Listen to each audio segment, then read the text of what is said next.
ഹബീബായ സയ്യിദുനാ മുഹമ്മദുർ റസൂലുള്ളാഹി സ്വല്ലല്ലാഹു അലൈഹി വസല്ലമ തങ്ങൾ പറയാണ്, മഹ്ശറയിലെ ചില കൗതുകങ്ങൾ, പരലോകത്തെ ചില കൗതുകങ്ങൾ മുത്തായ തങ്ങൾ ഇമാം ഗസാലി തങ്ങൾ തന്നെ വിശദീകരിക്കുകയാണ്. കൊണ്ടുവരികയാണ് ഒരു മനുഷ്യനെ, ഒരാളെ കൊണ്ടുവരാണ്. അയാൾ ആരായിരുന്നു? 500 കൊല്ലമാണ് അയാൾ ഇബാദത്ത് ചെയ്തത്. 500 കൊല്ലമാണ് അയാൾ ഇബാദത്ത് ചെയ്തത്. എവിടെ? ചുറ്റുഭാഗത്തും വെള്ളമുള്ള, ചുറ്റുഭാഗത്തും കടല് കൊണ്ടതാ, ചുറ്റുഭാഗങ്ങളിലും കടല് വെള്ളമാണ്. ഒരു ചെറിയ സ്ഥലം മാത്രമാണ് വെള്ളമില്ലാതെ തുരുത്തായിട്ടുള്ളത്, ദ്വീപായിട്ടുള്ളത്. ആ സ്ഥലത്താണ് 500 കൊല്ലം അയാൾ ഇബാദത്ത് ചെയ്തത്. അയാൾക്ക് ജീവിക്കാനുള്ള ചെറിയൊരു പഴം അവിടെ നിന്ന് കിട്ടും, റുമ്മാമ്പഴം കിട്ടും അയാൾക്ക്.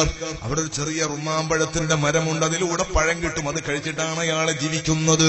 സുഹൃത്തുക്കളെ, അവിടെ ഒരു ചെറിയ വെള്ളം കിട്ടുന്ന സംവിധാനമുണ്ട്. ചുറ്റുഭാഗങ്ങളിലും കടൽ വെള്ളമാണ്. അവിടെ അയാൾക്ക് മാത്രം ഉപയോഗിക്കാൻ പറ്റുന്ന നല്ലൊരു വെള്ളവും ഉണ്ട്. 500 കൊല്ലം അയാൾ ഇബാദത്ത് ചെയ്തു. പകല് നോമ്പെടുത്തു, രാത്രി അയാൾ നിസ്കരിച്ചു. എന്നിട്ടോ അയാൾ മരിക്കുന്നത് എങ്ങനെയാണ്? സുജൂദിലാണ് അയാൾ മരിക്കുന്നത്. ഈ മനുഷ്യനെ മഹ്ശറയിൽ കൊണ്ടുവരികയാണ്.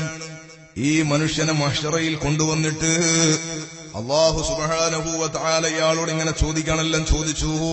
ഇയാള് പറയാണ്, റബ്ബേ, 500 കൊല്ലം ഞാൻ നിനക്ക് നടുക്കടലിന്റെ ചുറ്റുഭാഗങ്ങളിലും കടലുള്ള ഒരു ചെറിയ ദ്വീപിൽ, വളരെ ചെറിയ സ്ഥലത്തു മാത്രം വെള്ളം കയറാൻ എപ്പോഴും സാധ്യതയുള്ള ഒരു സ്ഥലത്ത് ഞാൻ നിനക്ക് 500 കൊല്ലം പകല് നോമ്പെടുത്ത് രാത്രി നിസ്കരിച്ചിട്ട് ഇബാദത്ത് ചെയ്തു. അല്ലാഹ്, അവസാനം നിന്നിലേക്ക് ഞാൻ വരുമ്പോ സുജൂദിൽ കിടന്നിട്ടാണ് വന്നത്.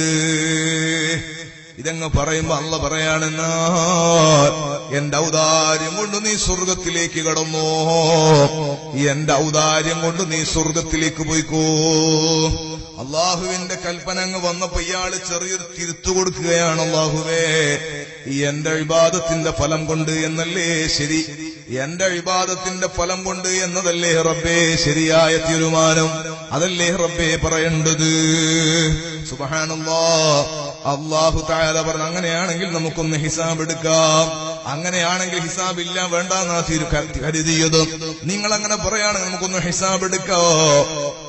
മഹ്ശറയുടെ കൗതുകത്തെ, ചില കൗതുകങ്ങളെ മുത്തായ തങ്ങൾ പറഞ്ഞതാണ്. സ്വല്ലല്ലാഹു അലൈഹി വസല്ലം, നബി സ്വല്ലല്ലാഹു അലൈഹി വസല്ലം തങ്ങൾ പറഞ്ഞതാണ്. ഈ മനുഷ്യൻ പറയും, എന്നാ പിന്നെ നമുക്ക് നോക്കാമല്ലോ.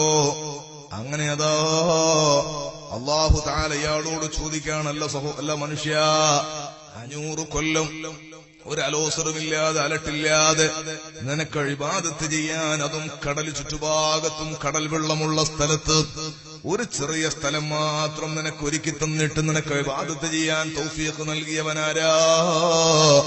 ഇയാള് പറയുന്നു, അന്ത യാ അല്ലാഹ്, അത് നീ തന്നെയാണല്ലാഹ്. പിന്നെയും അള്ള ചോദിക്കുന്നല്ലയോ മനുഷ്യ, ചുറ്റുഭാഗങ്ങളിലും കടൽ വെള്ളം, ഉപ്പുവെള്ളമാണ്. ഈ ചെറിയ സ്ഥലത്ത് നിനക്ക് കുടിക്കാനും നിന്റെ സൗകര്യത്തിനും വേണ്ടി ഉപ്പില്ലാത്ത വെള്ളം തന്നവനാരാ? അന്ത യാ അല്ലാഹ്, അതും നീ തന്നെയാണല്ലാഹ്. ഒരു പഴവും ഒരു സസ്യങ്ങളൊന്നുമില്ലാത്ത സ്ഥലത്ത് റുമ്മാമ്പഴം മുളപ്പിച്ച് നിന്റെ ജീവൻ നിലനിർത്തിയവനാരാ? അന്ത യാ അല്ലാഹ്, അതും നീ തന്നെയാണല്ലാഹ്. പകല് നോമ്പ് നോറ്റു, രാത്രി നിസ്കരിച്ചു. നീ എപ്പോഴും എന്നോട് ദുആ ചെയ്തിരുന്നു മരിക്കുമ്പോ സുജൂദിൽ മരിക്കാൻ. ആ ദുആ സ്വീകരിച്ചിട്ട് സുജൂദിൽ കിടക്കുമ്പോ തന്നെ നിന്റെ റൂഹ് പിടിക്കണമെന്ന് ഓർഡർ ഇട്ടവനാരാ? അന്ത യാ അല്ലാഹ്, അതും നീ തന്നെയാണല്ലാഹ്. എന്നാ പിന്നെ ഹിസാബ് എടുക്കാം. സഹോദരങ്ങളെ, ഹബീബായ തങ്ങൾ പറയാണ്, ഈ മനുഷ്യന്റെ 2 കണ്ണിനെയാണ് ആദ്യം തൂക്കുന്നത്, അല്ലാഹു തആല കൊടുക്കുന്നത്. അർശിന്റെ ഒരു വലതുഭാഗത്താണ് മീസാനിന്റെ ഒരു തുലാസ് ഉള്ളത്, അർശിന്റെ ഇടതുഭാഗത്താണ് മീസാനിന്റെ മറ്റൊരു തുലാസ് ഉള്ളത്. നന്മയുടെ ഭാഗം ഒരു ഭാഗത്ത്, കണ്ണിന്റെ ഭാഗം ഒരു ഭാഗത്ത് വെച്ചു. അല്ലാഹു തആല കൊടുത്ത നിഅമത്ത്, കണ്ണിന്റെ ആ നിഅമത്ത് മാത്രം ഒരു തുലാസിലിടുകയാണ്. 500 കൊല്ലത്തെ ഇബാദത്തും മറ്റേ തുലാസിലങ്ങിട്ടപ്പോ ഖനം പോരാ. കണ്ണിന് കാഴ്ച കൊടുത്ത നിഅമത്തിന് കണക്കായിട്ട് ഇബാദത്ത് വന്നിട്ടില്ല. വമൻ തഖുലതു മവാസീനുഹു ഫഹുവ ഫീ ഇശത്തിർ റാളിയ. നന്മക്കൊരൽപ്പം കനം കൂടിയാൽ സന്തോഷമുള്ള സ്വർഗ്ഗത്തിലാണ്. വമൻ ഖഫ്ഫത് മവാസീനുഹു ഫഉമ്മുഹു ഹാവിയ വമാ അദ്റാക മാ ഹിയ നാറുൻ ഹാമിയ. നന്മക്ക് കനം കുറഞ്ഞാലോ അനന്തമായി കത്തിയാടുന്ന നരകത്തിലേക്കാണ് അവൻ ആപതിക്കുന്നത്. അതുകൊണ്ട് തന്നെ ഇയാളോട് ജബാനിയാക്കളോട് പറയാണ്, ഇയാളെ നരകത്തിലേക്ക് വലിക്കൂ. സഹോദരങ്ങളെ, നരകത്തിലേക്ക് അയാളെ കൊണ്ടുപോകുമ്പോൾ അല്ലാഹു തിരിച്ചു വിളിക്കുകയാണ്. വേണ്ട, ഒന്ന് ബോധ്യപ്പെടുത്താനാ ഞാൻ പറഞ്ഞത്. 500 കൊല്ലം എനിക്ക് ഇബാദത്ത് ചെയ്ത നിന്നെ നരകത്തിലിടാൻ ഞാൻ ഉദ്ദേശിക്കുന്നില്ല. എന്റെ റഹ്മത്ത് കൊണ്ട് തന്നെ നീ സ്വർഗത്തിലേക്ക് പോയിക്കോ. സഹോദരങ്ങളെ, അല്ലാഹു സുബ്ഹാനഹു വ തആലയ്ക്ക് നമുക്കുള്ള സകല സംവിധാനങ്ങളും ഉപയോഗപ്പെടുത്തിയിട്ട് നാം അല്ലാഹുവിനെ ഇബാദത്ത് ചെയ്താലും റബ്ബിനോട് നമ്മൾ കടപ്പാട് വീട്ടുന്നതെന്ന് പറഞ്ഞാലും 2 കണ്ണിന് ശുക്റാകൂല. കാഴ്ച തന്ന റബ്ബിന്റെ കാഴ്ച കഥ അതിന്റെ ആ നിഅമത്തിന് പകരമാകൂല.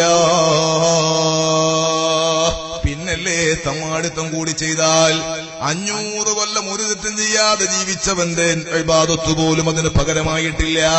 പിന്നല്ലേ സഹോദരാ, തോന്നിയതുപോലെ ജീവിക്കുന്ന ഹറാമുകൾ ധാരാളം കണ്ടുപോകുന്ന നമ്മുടെ കഥ പറയേണ്ടതുണ്ടോ? അറിയേണ്ടതുണ്ടോ? അതുകൊണ്ട് അള്ളാഹുവിനെ ഭയപ്പെടുന്നൊരു ഖൽബ് വേണം, അള്ളാഹുവിനെ ഓർമ്മിക്കുന്നൊരു ഖൽബ് വേണം. അള്ളാഹു സുബ്ഹാനഹു വ തആല നമുക്ക് നൽകട്ടെ.